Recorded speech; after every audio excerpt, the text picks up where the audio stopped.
Magandang umaga, Seksyon Sampaguita. Magandang umaga po, mga guro. Ako si Binibining Shane Cañete at ako naman si Binibining Honey Remonta at tatawagin niyo akong Binibining Honey. Kami ang inyong magiging guro ngayon sa ating aralin, ang Araling Panlipunan. Tumayo ang lahat para sa panalangin. Jerry, pangunahan ng panalangin. Angel ng Diyos, karanod kong mahal, pag-ibig na ang sa iyo'y naglagay sa aking piling sa lahat ng araw, upang ako'y panglawan at panuran, akalin at pamamahalaan. Amen. Sa ngalan ng Ama, ng Anak, ng Espiritu Santo. Amen. Meron bang lumiban sa klase? Wala po! Magaling! Ngayon, bago kayo umupo, ay mayroon muna tayo pampaputaw sila. Pamilyar na ba kayo sa kantang Paa, Tungkod, Balikat, Ulo? Oo! Magaling! Ngayon, kakantahin natin ito at atin ding i-action. So, atin siyang isasayaw. Sabayan niyo si teacher, ha? Opo! Okay, so, simulan na natin. Paa, Tuhod, balikat, ulo. Paa, tuhod, balikat, ulo. Paa, tuhod, balikat, ulo. pumadyak tayo at magpalakpakan. Isa pa! Dapat na inamiya na, ha? Isa, dalawa, tatlo. Paa, tuhod, balikat, ulo. Paa, tuhod, balikat, ulo. Paa, tuhod, balikat, ulo. Pumadyak tayo at magpalakpakan. Magaling ngayon ay maaari na kayo umupo. So para masigurado natin ang kaayusan ng ating aralin sa araw na ito, meron tayong mga tuntunin sa silid-aralan. Una ay makinig. Kapag nagsasalita si teacher dito sa harap ay makinig kayong mabuti at huwag makipag-usap sa inyong kaklase. Pangalawa, maging magalang. So sa lahat ng pagkakataon ay maging magalang kayo sa akin na inyong guro at sa inyo rin mga kaklase. Ang pangatlo, itaas ang kamay kung nais magsalita o sumagot sa mga katanungan. So kung gusto niyo sumagot sa tanong ni teacher, itaas niyo lang ang inyong kanang kamay. At huwag kayong magsasalita kung hindi niyo itinaas muna ang inyong mga kamay dahil ito ang magiging hudyat na kayo ay binibigyan na ng permiso na sumagot. Pang-apat naman ay huwag mag-iingay. Kapag nagsasalita si teacher dito sa harap, kayo dyan ay makikinig lang at hindi mag-iingay para hindi ma-interrupt ang ating klase. At ang panglima naman at panghuli, panatilihing malinis ang silid-aralan. So dapat sa lahat ng pagkakataon, kung ano man ang inyong ginagawa o ang pinapagawa ni teacher ay linisin ninyo ang inyong mga kalat pagkatapos. So, nakuha ba ang tuntunin sa silid-aralan? Opo! Magaling! Ngayon ay may ipapakita ako sa inyo na isang video at ito ang magiging una nating aktibidad. So ang pangalan ng ating unang gawain ay ang kilalanin mo.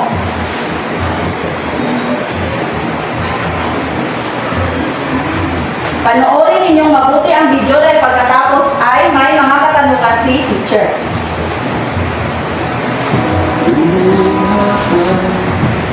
Hindi mo mapigilan ang buwan. Matagal kang naghintay, kaibigan. Umawit ka, paabutin mo sa langit ang tamis ng sandaling ibigay.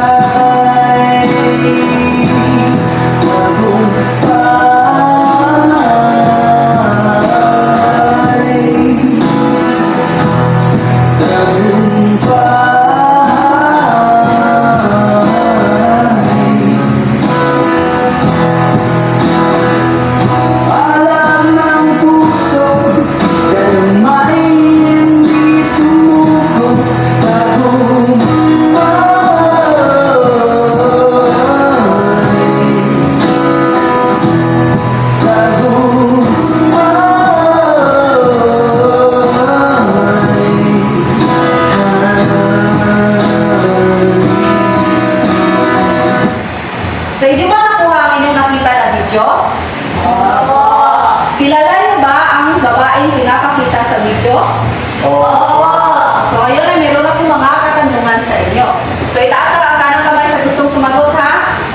Okay. Ang unang katanungan, sino ang pinakita sa video? Ilarawan ninyo ito. Sino ang gusto sumagot? Lovely? Ang ipinakita sa video teacher ay si Heidelin Diaz. Heidelin Diaz. So, ilarawan mo kung ano si Heidelin Diaz. Babae po. O, isa siya, babae. Ano pa? Atleta. Chelsea? Si Heidelin Diaz ay isang atleta na pinipresenta niya ang bansang Pilipinas. Okay, magaling. So, bigyan natin ng palakpak si Lovely at si Chelsea. So, pangalawang katanungan, ano ang karangalang ibinigay niya sa ating bansa? Sino ang makakasagot? Sarah? Ang karangalan na binigay niya sa ating bansa teacher ay siya yung unang babae na nanalo ng Olympic silver medalist. Okay, magaling. Palakpakan natin si Sarah. Ang mga kanyang sagot. At panghuling katanungan, bakit kaya nasungkit ni Heidelin Diaz ang hitong medalya? Jelly? Dahil po sa pagpupursigin niya. Okay, magaling. Palakpakan natin si Jelly. So, kayo lahat ay magaling ang inyong mga isinagot. So, kayo talaga ay nanood ng mabuti sa aking video. So, ngayon ay meron na naman tayo sunod na gawain. So, ang gawain ito ay ang buuin mo. So, paano to? Buuin ang mga pinagramdol na salita upang makilala kung sino ang mga babaeng bayani na nasa larawan. So, meron ako dito iba't ibang larawan ng mga kababaihan. Meron din ito mga pinagramdol na letra at inyo ito bubuuin para makilala ninyo kung sino ang mga kababaihan ito.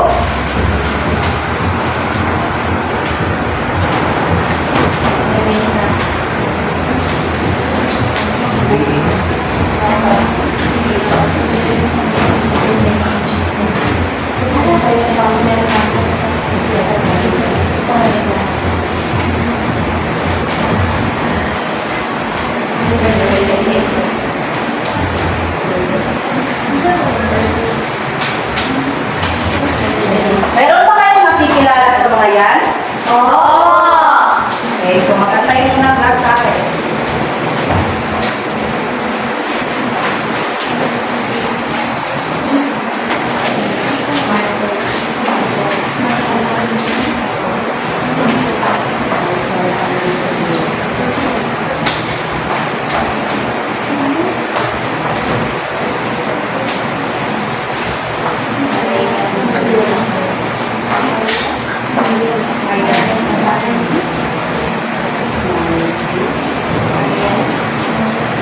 So, ito na ang lahat ng mga larawan. So, pagmasdan ninyong mabuti. So, inyong napansin, lahat sila ay mga Babae. So, ang una, sino kaya ito? Sa kanang kamay na gustong sumagot? Nympha? Melchora Aquino teacher. So, Melchora Aquino, tingnan natin kung tama ba ang sagot ni Nympha. So, tama. Ito ay si Melchora Aquino. So, mamaya ay makikilala natin kung sino ba itong si Melchora Aquino. So, ang pangalawa, sino naman kaya ito?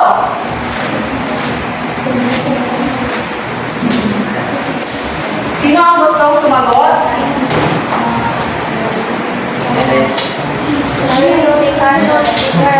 Carlo, ano ang iyong sagot? Teresa Magbanwa, teacher. Magaling, palapakan natin si Carlo. Ito ay si Teresa Magbanwa. Ang pangatlo, sino kaya ito? Jemeline? Josefa Rizal. Josefa Rizal. So, tingnan natin kung tama ba. So, magaling. Ito ay si Josefa Rizal. Palapakan natin si Jemeline. So, pang-apat, sino kaya iyan? Chelsea?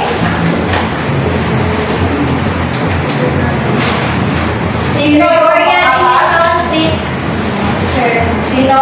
Gregoria de Jesus. So, magaling. Ito ay si Gregoria de Jesus. Magaling kayong bumuo ng mga pinagramdol na letra. Yung pang-lima, sino kaya yan? Irene?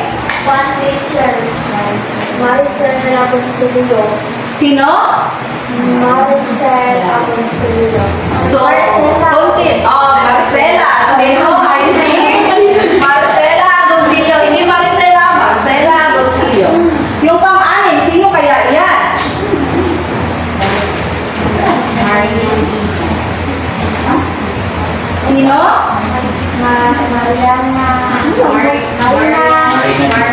Marina Dizon. Ano ang kanyang pangalan? Sino? Taas ang kamay? Taas ang kamay? Ellen? Marian Dizon. Hindi, pero malapit na. Nympha? Marina Dizon. Magaling. Ito ay si Marina Dizon. Ang panghuli naman, Lovely?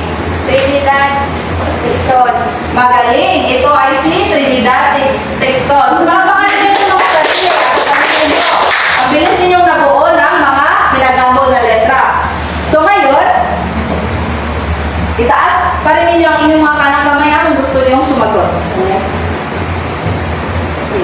So, sino-sino ang mga babaeng pinakita sa larawan kanina?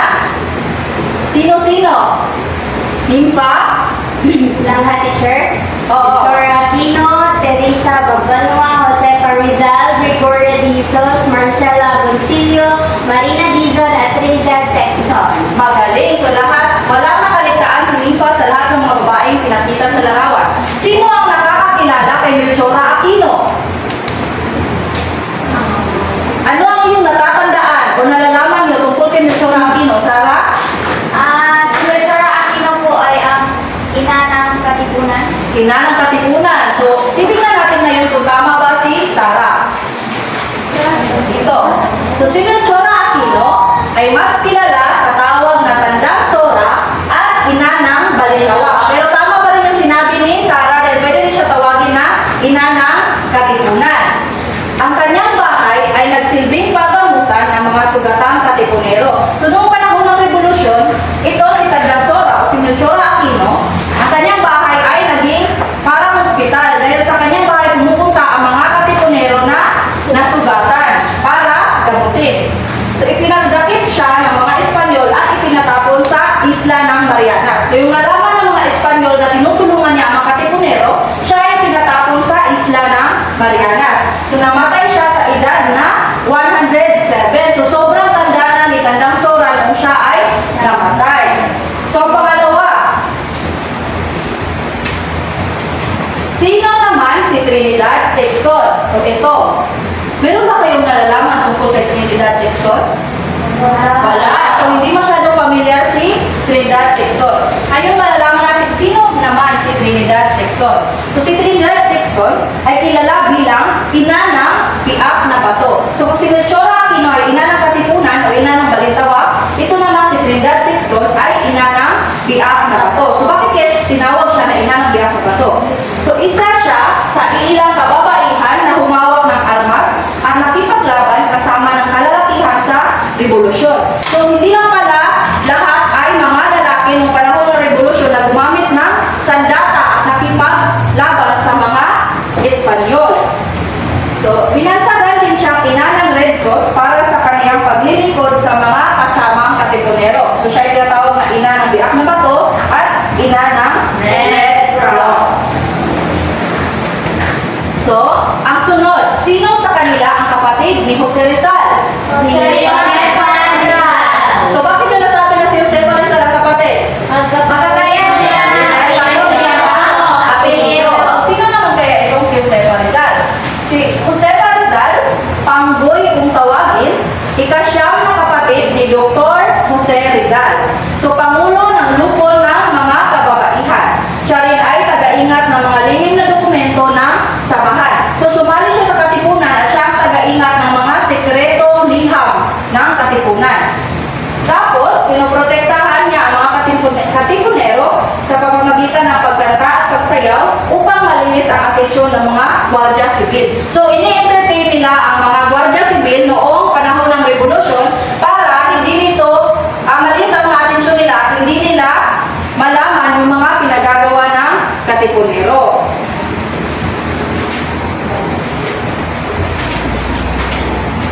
So, sino naman sa kanila ang asawa ni Andres Bonifacio? Si Gregoria de Jesus. So, magaling si Sarah. Ang asawa dito ni Andres Bonifacio ay si Gregoria de Jesus. Kilala niyo ba si Andres Bonifacio? Opo. Okay, so ngayon makikilala din natin ang kanyang asawa na si Gregoria de Jesus. So, ito naman si Gregoria de Jesus ay kilala sa taguring lakambini ng Katipunan. Siya ang kabiyak Bonifacio. Siya rin ay nagtatago ng mga kasulatan at lihim ng samahan. So katulad sila ni Josefa Rizal. Pinamahalaan ang pagpapakain at pagpapagamot sa mga kasapinhang katipunan na nasugatan. So parang katulad din kay Tandang Sora na inalagaan at ginamot ang mga katipunero. So yan ang naging kontribusyon ni Gregoria de Jesus. So ang sunod, sino si Marcela Agoncillo? Pamilyar ba kayo sa kanya? Hindi po. Okay, so ngayon ay malalaman nila kung ano ba ang naging kontribusyon ni Marcela Agoncillo. So ito si Marcela Agoncillo, siya ang pangunahing tagahabi ng una at opisyal na watawat ng Pilipinas. So siya pala ang nagtahi sa kauna-unahang watawat ng Pilipinas na siya nakikita natin at ginagamit ngayon. So siya ay pinaguri ang ina ng watawat ng Pilipinas. So hindi niyo makakalimutan si Marcela Agoncillo, siya ang ina ng watawat ng Pilipinas. Sa Hong Kong, hiniling ni General Emilio Aguinaldo na tahiin niya ng mano-mano ang watawat na kumakatawan sa Republika ng Pilipinas. So ang kauna-unahang watawat pala ng Republika ng Pilipinas ay sa Hong Kong tinahi. At ang nagtahi ay si Marcela Agoncillo. So ang sunod, sino naman si Marina Dizon? So ito si Marina Dizon, siya ay naging kalihim ng katipunan. Ano ba ang kalihim sa Ingles? Secretary. Magaling, ito ay ang secretary. So isa sa mga kauna-unahang kababaihan na nagpapala bilang katipunerang handang tumulong sa pakikidigma. Nanguna sa pamamahala sa mga proyektong pinansyal na tumutustos sa paggawain ng sekretong samahan. So siya ay sekretarya at para na rin siya treasurer nila dahil siya ang namamahala sa mga kailangan ng pinansyal ng katipunero. So yan ang naging kontribusyon ni Marina Dizon. Ang sunod, sino si Teresa Magbanwa? Pamilyar ba kayo kay Teresa Magbanwa? Hindi po. Okay, so ito si Teresa Magbanwa ay isang napakatapang na babae. Bakit? Siya ay tinaguri ang Visayan Joan of Arc, natatanging babaeng general. So siya ay naging general. Hindi lang pala lahat ng mga general noong unang panahon ay mga lalaki. Pero yung babae na naging general. So namuno siya sa mga grupong gerilya at matagal na lumaban sa digmaang Espanyol at Amerikano. So sa dalawang sumako pala sa atin ay lumaban si Teresa Magbanwa. So nagpakita ng kakaibang tapang at pamumuno sa isla ng Panay. So kung ino matatanong kung bakit naman kaya siya naging general, bakit kaya siya nasali sa mga pangkat ng mga armadong revolusyonaryo. So dahil siya ay magaling sa paghawak ng armas at marunong din siya mga bayo. At nung panahon na yon ay kailangan ang mga skill na yon para mapasali kayo sa mga katipunero na makikipagdigma. Okay. So, susunod na katanungan, paano naging mahalaga ang partisipasyon ng mga kababaihan sa panahon ng revolusyon? So, bakit naging mahalaga kaya? Sino ang gustong sumagot? Jelly? Dahil i-represent po nito ang mga populasyon ng mga kababaihan na kadalasan discriminate. Okay, magaling ang sagot ni Jelly. So, ano pa? Sino pa ang gustong magbahagi ng kanyang sagot? Bakit naging mahalaga ang partisipasyon ng mga kababaihan sa panahon ng revolusyon? Nympha? Teacher, yung mga kababayan ay balik katugbang ng mga lalaki. So, di ba, ang mga babae sila yung nagagagot sa mga lumalaban ng mga lalaki. So, yun pa. Okay, so, napakahalaga ng kanilang partisipasyon. Bakit? Dahil sa kanila, parang may naging kaagaway ang mga lalaki. Hindi lahat ng mga lalaki ay nakikipaglaban ng pisikalan, may mga armas, nangangabayo, so walang nag-aalaga sa kanila. So, kaya naging importante ang kababaihan. At ang kababaihan din noon ay sila ang dahilan at sila ang tumulong para hindi masiwala o hindi malaman ng mga Espanyol ang sekreto ng katipunan. So, sila yung nagprotekta para hindi malaman ng mga kalaban ang kanilang binabala. At saka, dahil din sa kanila ay naging matagumpay ang revolusyon. Dayon, sunod na katanungan, sa mga kababaihan ng revolusyon, sino ang iyong hinahangaan o gusto mong tularan at bakit? Sa kanilang pito, sino kaya ang gusto mong tularan? Sa inyong nalaman na impormasyon tungkol sa kanila kanina, sino ang iyong hinangaan at gustong tularan? Ayalin? One teacher, si Teresa Magbanwa ang gusto ko. Bakit mo hinahangaan si Teresa Magbanwa? Dahil sa kanyang tapang na nakipaglaban, naging inspiration sa lahat na lumaw. Okay, magaling. So, ating palakpakan. Sino pa? Yung iba naman, yung hindi si Teresa Magbanwa. Sino pa? Nimfa? Josefa Rizal teacher. Okay, so bakit? Di ba si Josefa Rizal ay isa din sa babae na gumagamot sa siya yung tagapag-ingat ng mga lihim. So gusto kong maging katulad niya.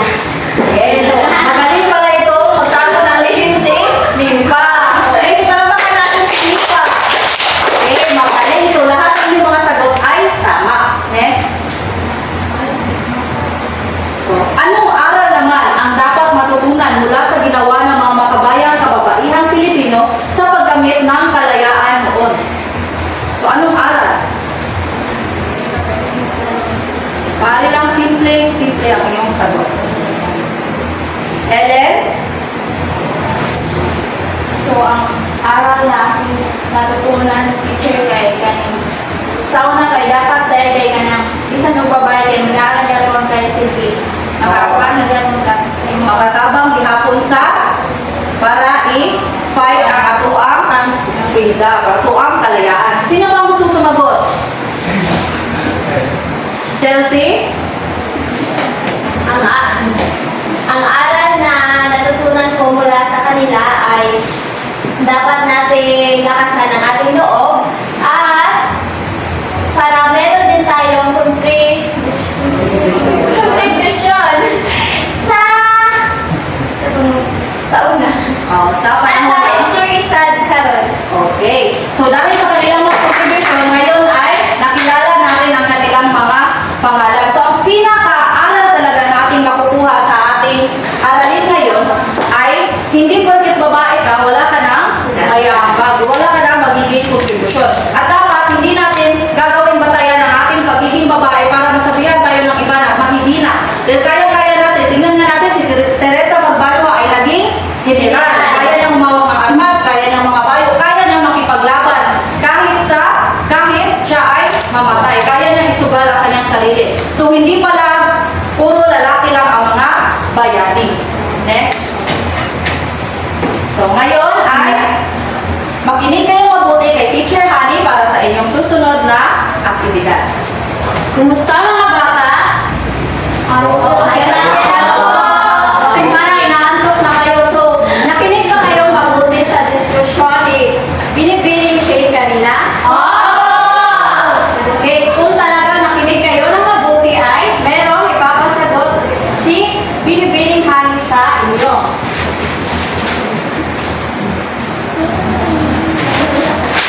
Okay, so, ang gagawin ninyo is bubunot kayo dito pero pipili si teacher si Binibining Honey ang pipili kung sino ang sasagot dito. Meron tayong mga pandikit dito dahil ipinigil ninyo dito sa contribution ang mga nagawa ng bawat kababaihan dito sa kabilang kolong. Okay. So, handa na ba kayong lahat? Okay, so ang unang sasagot ay si Sarah. Bubulot ka muna dito, Sarah.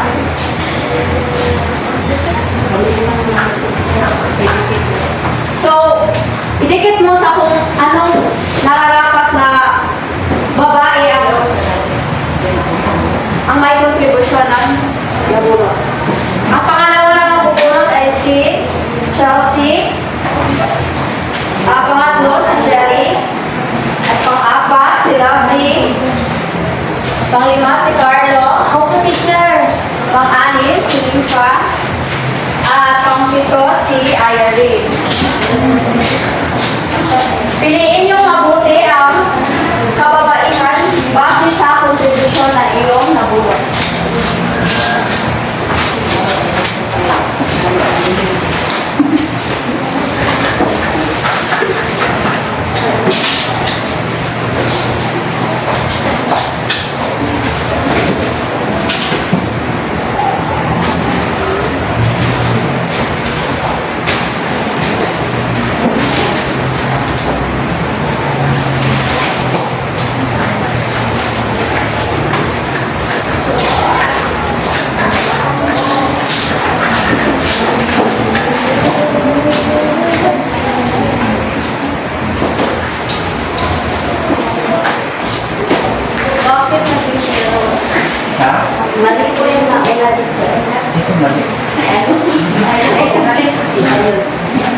Siya ay nagtatago ng mga kasulatan at lihim ng samahan. Tama ba? Tama! Magaling! Pangalawa, si Josefa Rizal. Pakibasa. Naging pangulo ng grupo ng kababaihan. Tama! Pangatlo, Pangunahing tagahabi ng una at opisyal na watawat ng Pilipinas. tama, siya si Marcela Agoncillo. At sa pang-apat ay si Trinidad Dixon. Nagpapakita siya ng kakaibang tapang at pamumuno sa isla ng Panay. Tama, magaling. At panglima, Melchora Aquino. Pakibasa. Ang kanyang bahay ay nagsisilbing kagamputan sa mga sugatan. Tama, magaling. At pang-anim, si Teresa Magbanwa. Isa siya sa ilang kababaihan na humawak ng armas at nakipaglaban kasama ng kalalakihan sa revolusyon. Magaling. At ang panghuli, si Marina Dizon.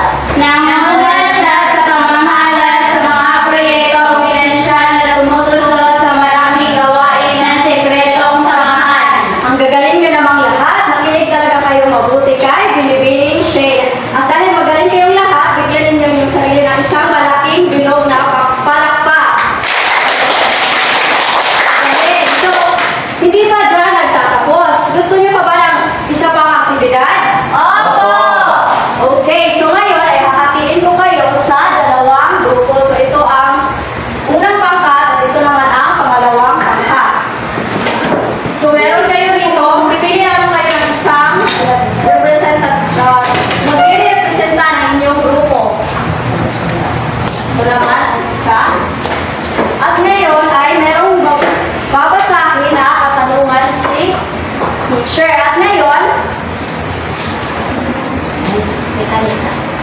okay, so magbibigay ng katanungan ang guro at siya ang maghuhudyat kung kailan ang pwedeng magsulat ng sagot ang bawat grupo. So, kailangan nyo hintayin ang hudyat ni teacher bago kayo sumulat ng inyong sagot. So, paunahan sa pagtaas ng sagot ang bawat grupo. Ang unang makapagtaas ng wastong sagot ay siyang magbibigyan ng pondos. Pero kailangan ang ibang membro ay tutulong rin sa pagbigay ng sagot. Nagkakaintindihan ba tayo sa pagitas? Opo! Ngayon ay magsisimula na tayo. Handa na ba kayo? Opo! Okay, ang unang katanungan.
sumagot.